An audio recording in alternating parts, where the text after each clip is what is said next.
Gara-gara berak saat patroli, seorang prajurit Korea Selatan ditinggal pergi oleh pasukannya. Pasukan itu terpaksa pergi secara mendadak dan diam-diam karena mereka ternyata telah memasuki wilayah musuh. Prajurit itu baru sadar setelah mengetahui teman-temannya sudah tidak ada. Dan sialnya lagi, pria ini malah menginjak sebuah ranjau. Nah, kenapa bisa begitu? Apa yang sebenarnya telah terjadi? Untuk itu, kita telusuri saja jalan ceritanya. Selamat menonton.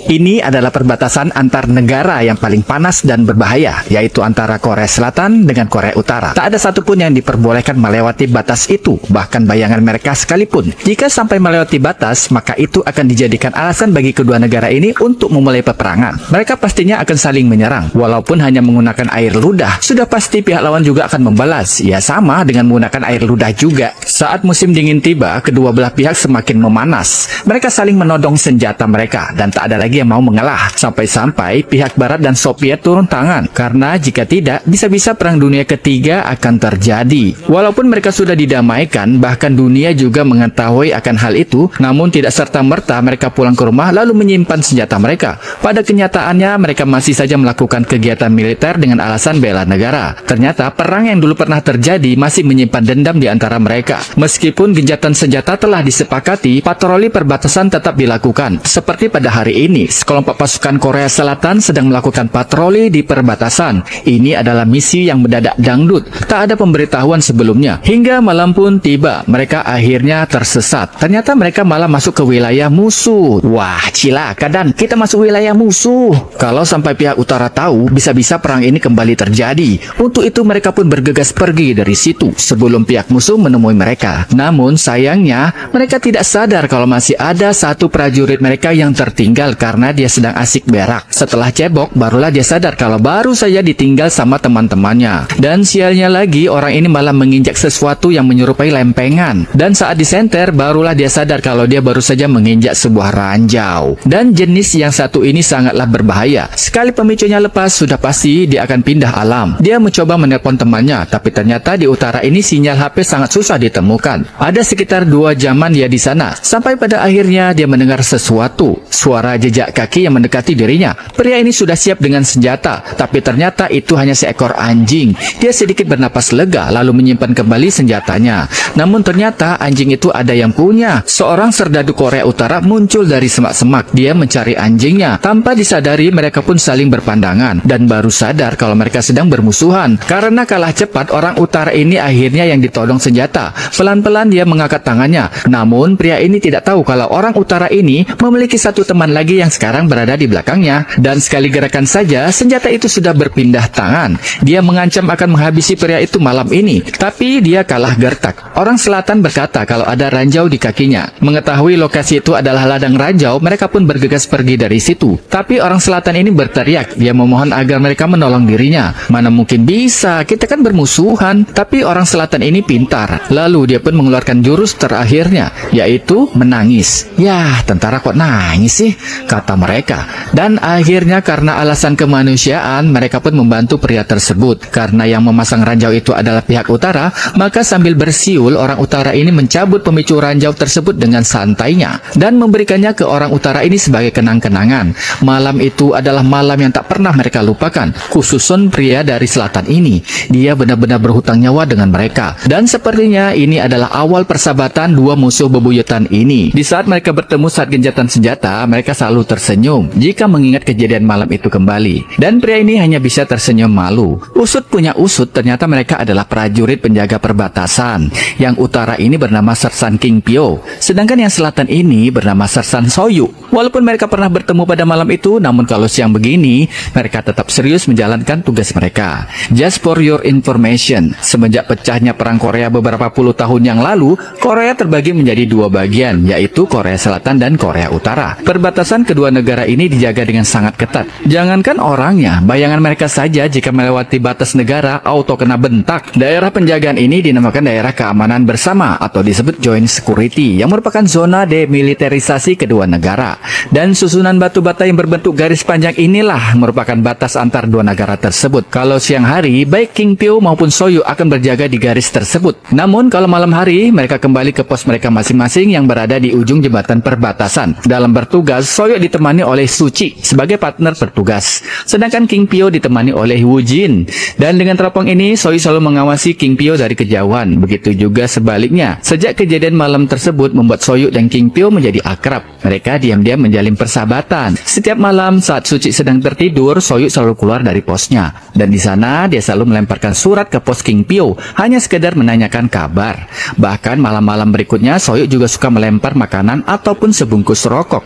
Sampai pada suatu malam, Soyuk benar-benar gabut. Dia butuh teman untuk mengobrol. Sampai akhirnya, dia memberanikan diri untuk menyeberangi perbatasan antar Korea Selatan dan Korea Utara tersebut. Dan saat dia berada di pos penjagaan King Pyo, dia nekat masuk ke dalam dan langsung disambut dengan tondongan senjata. Mengetahui yang datang adalah Soyuk membuat Woo Jin jadi marah-marah. Karena baru Soyuk lah yang berani menyeberang ke sini dan masuk ke dalam pos mereka. Kalau bukan Soyuk, mungkin mereka sudah baku tembak di sana. Dan Soyuk mungkin sudah menjadi ayam geprek. Sejak malam itu, mereka semakin akrab. King Pyo memuji mie instan yang dibawa oleh Soyuk. Begitu juga Soyuk memuji seblak buatan Korea Utara ini. Hari-hari berikutnya, mereka sering bertukar kebudayaan satu sama lain. Apalagi Soyuk menghadiahkan sebuah korek api buatan Amerika ini yang tak bakal pernah ditemukan di Korea Utara. Membuat King Pyo menjadi sangat senang. Bukan itu saja, Soyuk juga menghadiahkan majalah dewasa kepada Woo Jin. Dan tentu saja, mata Woo Jin dan King Pyo pada malam itu semakin berbinar-binar, sehat bugar. Sampai pada suatu malam tanpa sengaja Suji terjatuh dari tidurnya. Di situ dia tidak menemukan Soju yang seharusnya ada di ruangan itu bersama dirinya. Lalu dia pun keluar dan mulai mencari Soju. Dan tiba-tiba saja dia melihat ada bayangan di jembatan perbatasan. Sontak saja Suji mengeluarkan senjatanya dan menyuruh orang itu keluar dan menyerah. Ternyata bayangan itu adalah Soju. Di sini Soju mengajak Suji untuk mendatangi pos musuh yang ada di hadapan mereka. Awalnya Suji tidak mau karena itu sama saja cari mati. Tapi Soju tetap meyakinkan Suji kalau mereka adalah orang baik. Dan sampai akhirnya King Pyo dan Woo Jin keluar dan menyambut Suji. Sontak saja Suji langsung refleks memegang senjatanya. Sampai akhirnya dia dimarahi Soju agar menyambut salam orang utara tersebut. Dan ternyata benar, Suji disambut dengan hangat bagaikan saudara jauh. Dan malam itu pun mereka habiskan dengan ngobrol ngarang ngidul sambil main gaplek. Sampai pagi menjelang barulah mereka pulang ke pos masing-masing. Di pagi itu Suji berkata kalau malam itu adalah malam terakhir bagi dia untuk menyeberang ke pos musuh. Dia tidak mau lagi berkumpul bersama King Pyo dan Woo Jin karena risikonya sangat besar. Bukan hanya dipecat, bisa saja mereka juga bakal dihukum gantung. Di sini lagi-lagi Sojo berusaha menenangkan Suji kalau apa yang mereka lakukan semalam tidaklah melanggar hukum. Mereka tidak membeberkan rahasia negara, cuman berkumpul dan mengobrol menghabiskan malam. Dan Sojo pun berkata kalau dia tidak pernah curiga sedikit pun kepada King Pyo dan Woo Jin karena mereka telah menyelamatkan dirinya. Tanpa King Pyo dan Woo Jin mungkin dia sudah tidak ada di sini malam ini. Hal itu membuat Suji hanya bisa terdiam. Suatu hari saat di dalam pos penjagaan, Suji melihat ada seberkas sinar yang keluar dari pantulan cermin. Saat dia cari tahu, ternyata cahaya itu berasal dari pos penjagaan Korea Utara. Itu kode alam agar mereka berkumpul lagi malam ini dan pesta pun dimulai. Benar saja, malam itu mereka membakar kacang sambil bermain bola bekel.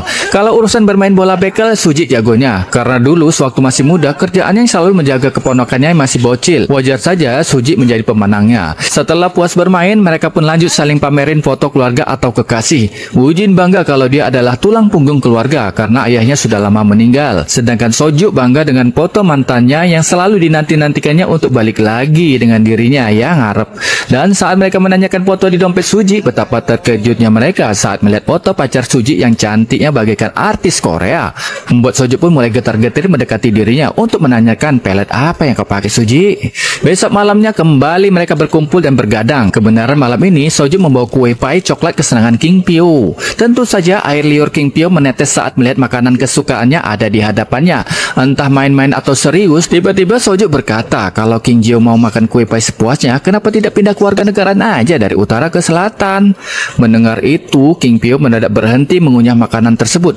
Lalu dia pun mengeluarkan kembali makanan yang dimakan tadi sambil berkata, jika gara-gara kue pai coklat ini aku harus mengkhianati bangsaku, kau salah besar bro. Aku tak serendah itu. Ya sudah, kan aku cuma nawarin aja. Kalau nggak mau juga nggak apa-apa.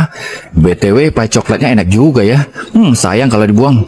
Dan suasana yang tegang tadi tiba-tiba kembali cair dan mereka pun kembali bercanda gurau. Setiap malam saat semua orang sedang terlelap tidur, mereka sering janjian bertemu untuk mengobrol satu sama lainnya. Mungkin karena bosan menjaga pos mereka yang pemandangannya dari tahun ke tahun tak pernah berubah. Walaupun negara mereka saling bermusuhan, tapi mereka malah menjalin persahabatan. Dan persahabatan itu kini berubah menjadi persaudaraan. persaudaraan. Suatu malam di barak pasukan Korea Selatan, sirene berbunyi. Itu tandanya semua tentara harus segera bangun dan ambil senjata. Itu adalah panggilan untuk berperang. Tak kecuali Soju dan Suji, mereka juga ikut serta dalam rombongan itu. Mereka berangkat menggunakan truk pengangkut pasukan menuju perbatasan. Menurut informasi yang dapat dipercaya, mereka melihat pergerakan tentara Korea Utara dengan jumlah yang besar mendekati perbatasan mereka. Dan rombongan ini akan dikirim ke sana untuk mengawasi pergerakan musuh mereka itu. Dan mereka kemungkinan akan berperang jika tentara musuh memulai duluan. Hal itulah yang membuat Soju dan Suji mulai ketakutan. Mereka takut jika bertemu dengan saudara mereka di sana, yaitu King Pyo dan Woo Jin. Dan akhirnya rombongan pasukan itu pun sampai ke perbatasan. Dan mereka pun mulai menyisir lokasi perbatasan tersebut. Dan untungnya pasukan musuh sudah kembali ke barak mereka. Dan hanya menyisakan sebuah ledakan di ladang ranjau mereka. Di balik pagar pembatas antar negara ini, Soju pun berkata kepada Suji, kalau mulai hari ini mereka jangan lagi menyeberang ke pos King Pyo dan Woo Jin lagi. Karena situasi sekarang lagi memanas. Dia takut jika suatu saat nanti mereka tertangkap. Tapi Suji berkata kalau besok ulang tahunnya Woo Jin. Rasanya tidak enak kalau tidak ke sana untuk merayakan bersama teman-teman mereka. Dia berjanji kalau malam besok adalah malam terakhir buat mereka untuk nongkrong bersama. Sekaligus mereka juga ingin pamitan dengan King Pyo dan Woo Jin. Dan Soju pun akhirnya setuju dengan rencana Suji ini. Akhirnya Soju dan Suji menemui teman-teman mereka yang berada di pos milik pasukan utara. Seperti biasa, kedatangan mereka disambut dengan hangat. Sambil mendengarkan alunan musik, Soju pun membuka pembicaraan di antara mereka tentang rencana perang yang kemungkinan terjadi di situasi memanas seperti ini. Keempat orang ini benar-benar ketakutan jika ternyata dalam perang nanti mereka malah saling menembak satu sama lainnya. Sampai akhirnya King Pyo berkata kalau dia bersumpah jika bertemu dengan Soju dan Suji di medan perang, dia tidak akan menembak mereka. Begitu juga Soju dan Suji dan Woo Jin. Sampai-sampai sumpah itu mereka tulis di dalam secarik kertas, layaknya sebuah prasasti yang harus dilestarikan dan menjadi kenang-kenangan. Ngomong-ngomong soal kenang-kenangan, mereka juga sempat-sempatnya berfoto untuk yang terakhir kalinya sebagai kenang-kenangan buat anak cucu mereka nanti. Selesai berfoto, Suji mengambil semir sepatu miliknya dan mulai membersihkan sepatu Woo Jin yang terlihat kotor dan buluk. Bukan itu saja, dia juga memberikan sebuah hadiah buat Woo Jin yang kebenaran sedang berulang tahun pada hari itu. Melihat itu, Woo Jin langsung menangis. Seumur hidupnya baru kali ini ada orang yang ingat dengan hari ulang tahunnya, bahkan memberi dia sebuah hadiah. Woo Jin benar-benar merasa terharu. Ternyata Soju sudah lebih dari saudara bagi Woo Jin. Dan sebagai balasannya, Woo Jin juga punya sesuatu buat Suji. Lalu dia pun mencoba mengeluarkannya, yang ternyata Woo Jin mengeluarkan kentut yang sangat bau dan beracun. Hal itulah yang membuat Suji harus membuka pintu agar gas beracun itu bisa keluar. Namun sayangnya, saat dia ingin membuka pintu, ternyata ada yang duluan membukanya. Dan beberapa detik kemudian, Suji pun baru sadar kalau dia sudah terluka dan dibawa ke rumah sakit. Bukan itu saja, King Pyo dan Suju juga terluka, dan akibat insiden itu terjadi baku tembak antara pasukan utara dan selatan. Dua orang dinyatakan gugur, salah satunya Woo Jin. Apa yang sebenarnya telah terjadi pada malam itu? Atas kejadian tersebut, hubungan kedua negara semakin memanas, dan PBB sebagai pihak yang netral kemudian menurunkan dua utusan mereka untuk mengusut tuntas kejadian itu. Tujuannya agar dapat meredakan ketegangan antara kedua negara tersebut. Mayor Sophie dari Swiss dan seorang tentara dari Swedia dikirim langsung untuk mendatangi markas pasukan Korea Selatan di zona demilitarisasi. Sebagai seorang mayor, Sophie berdarah Korea, dan ini adalah pertama kalinya ia pulang kampung. Sesampai di sana, mereka bertemu dengan salah satu petinggi tentara Korea Selatan dan juga Soju yang tampak masih syok dengan kejadian kemarin, sehingga Mayor Sophie hanya bisa mengetahui kejadian itu dari surat pernyataan Soju. Di dalam berkas itu, dia menjelaskan bahwa pada malam kejadian, dia sedang buang hajat di belakang pos penjagaan perbatasan milik Korea Selatan. Namun tak lama kemudian, dia dipukul dan diculik hingga terbangun di pos penjagaan Korea Utara. Lalu, diam-diam dia melarikan diri dan menembak 3 tentara Korea Utara. 2 di antaranya tewas. Sementara di luar terjadi baku tembak antara dua pasukan tersebut, persisnya di jembatan perbatasan dua negara tersebut. Pasukan Korea Selatan berhasil menyelamatkan Soju. Itu cerita versi Sersan Soju dari Korea Selatan. Lain lagi cerita versi Sersan King Pyo dari Korea Utara. Namun sebelum ke sana, Mayor Sophie menyempatkan diri untuk mendatangi TKP tempat kejadian perkara. Di sana dia melihat sebuah jembatan yang tidak terlalu panjang yang menghubungkan antara wilayah Korea Utara dengan Korea Selatan, dan hanya dibatasi oleh garis lurus di tengah-tengah jembatan tersebut. Saat dia masuk, Mayor Sophie melihat bekas tembakan secara brutal yang berada di setiap sudut ruangan. Dia juga melihat foto-foto dan buku-buku dokumen sebagai penguat alibinya. Setelah dari pos tersebut, dia melanjutkan kembali dengan mengunjungi negara Korea Utara dengan mendatangi Sersan King Pyo yang sedang dirawat di sebuah rumah sakit militer. Namun saat ditemukan, kondisi King Pyo juga tidak berbeda jauh dengan Sojuk. Dia syok dan malas untuk menjawab pertanyaan Mayor Sophie. Tapi dalam pernyataannya itu dia mengatakan kalau pada malam itu Sojuklah yang menerobos masuk ke rumah penjagaan Korea Utara dan menembaki semua orang yang ada di sana sehingga terluka. Dia pun membalas tembakan itu hingga dapat mengenai kaki Sojuk. Namun kedatangan pasukan Korea Selatan membuat dia ikut baku tembak dengan mereka. Untungnya pasukan Korea Utara ikut membantu. Tapi dalam insiden itu telah memakan korban sebanyak 2 orang dari pihak utara. Di sini Mayor Sopi menjadi bingung dengan kedua pernyataan yang berbeda tersebut. Ditambah lagi kedua tentara tersebut enggan untuk bercerita panjang lebar padanya dan hanya menulis pernyataan mereka masing-masing. Apa yang sebenarnya terjadi pada malam itu masih misteri. Mengapa pernyataan kedua sersan Korea Utara dan Selatan ini berbeda? Mayor Sopi pun melanjutkan penyelidikannya ke masing-masing pos Korea Utara dan Selatan untuk mencari petunjuk dan bukti-bukti yang bisa membantu dalam penyelidikannya nanti. Kemudian Mayor Sopi juga pergi ke rumah sakit di mana mayat korban baku tembak itu berada. Hasil otopsi menunjukkan bahwa seorang tentara bernama Wu Jin ditembak sampai 8 kali yang artinya menunjukkan dendam sang penembak. Lalu dia pun melanjutkan investigasinya. Dia mencari informasi tentang Sojuk kepada orang-orang terdekatnya dan yang dia dapat ternyata Sojuk adalah orang yang baik. Lanjut, Mayor Sopi kembali melakukan investigasi. Kali ini dia menemui seorang perwira yang bernama Suji yang bertugas bersama Sojuk pada malam itu di pos penjagaan Korea Selatan. Namun sayangnya saat diinterogasi, Kopral Suji malah mencoba untuk mengakhiri hidupnya dengan cara melompati keluar dari jendela ruang interogasi yang membuatnya tewas seketika. Kejadian itu sempat dilihat langsung oleh Mayor Sopi dan Sojuk dari ruangan interogasi di bawahnya. Sojuk benar-benar terpukul melihat kepergian sahabatnya itu. Mayor Sopi pun tidak menyerah, dia tetap melakukan penyelidikan. Ia bahkan telah menemukan fakta bahwa Suji juga berada di sana pada malam kejadian tersebut. Lalu dia pun mempertemukan Soyu dan King Pyo dalam satu meja. Mereka diwawancarai. Di saat Mayor Sopi memutar rekaman interogasi Suji sebelum dia terjun ke bawah dan tewas, saat itu juga Soyu tak bisa lagi membendungkan kesedihannya atas segala yang terjadi pada malam itu. Takut Soju bercerita kejadian yang sebenarnya membuat King Pyo berpura-pura menyerang Soyu. Ketegangan pun terjadi di ruangan itu dan reaksi emosional yang aneh antara Kim Pyo dan Soju selama pertemuan itu membuat gadis ini curiga. Dia merasa Kim Pyo berusaha untuk melindungi Soju dan sebaliknya Soju juga selama ini bungkam dan kesannya melindungi King Pyo. Tapi sayangnya belum sempat Mayor Sopi menuntaskan penyelidikan ini, ia malah ditarik mundur oleh PBB dan dikeluarkan dari kasus tersebut. Ketika diketahui bahwa ternyata ayahnya Mayor Sopi ini adalah mantan tahanan perang dan merupakan komandan Korea Utara selama perang Korea berlangsung, sehingga secara teknis membuat penyelidikan Mayor Sopi ini tidak netral. Namun sebelum dia pergi kembali ke negaranya, ia berusaha secara totalitas mencari informasi dan mempelajari peristiwa yang sebenarnya karena dia sangat penasaran apa yang sebenarnya yang telah terjadi pada malam itu. Dia curiga jika keempat-empat tentara tersebut telah mengadakan sebuah persahabatan. Akhirnya dia pun memutuskan untuk menemui Sojuk secara empat mata. Di sini dia meminta agar Sojuk menceritakan kejadian sebenarnya atau bukti persahabatan keempat tentara itu akan dibocorkan pada PBB. Padahal pada saat itu dia hanya menduga-duga saja jika mereka jangan-jangan menjalin persahabatan. Dan benar saja, akhirnya Sojuk terpancing. Lalu dia pun buka suara dan menjelaskan kejadian pada malam itu. Di mana pada malam itu saat mereka berkumpul, tiba-tiba dari arah luar seorang komandan Korea Utara berusaha masuk ke dalam pos penjagaan mereka. Hal itu membuat keempat orang itu menjadi panik. Ujung-ujungnya Sojuk dan komandan tersebut saling menodongkan senjata. Komandan Korea Utara ini begitu marah melihat apa yang terjadi di sana. Begitu pula dengan Wu Jin yang panik dan diperintahkan untuk menembak tentara Korea Selatan itu. Suasana semakin tegang hingga pada satu titik di mana King Pyo mencoba menenangkan semua pihak. Dia mencoba menjelaskan pada komandannya ini kalau Sojuk dan Suji ingin bergabung bersama pasukan Korea Utara.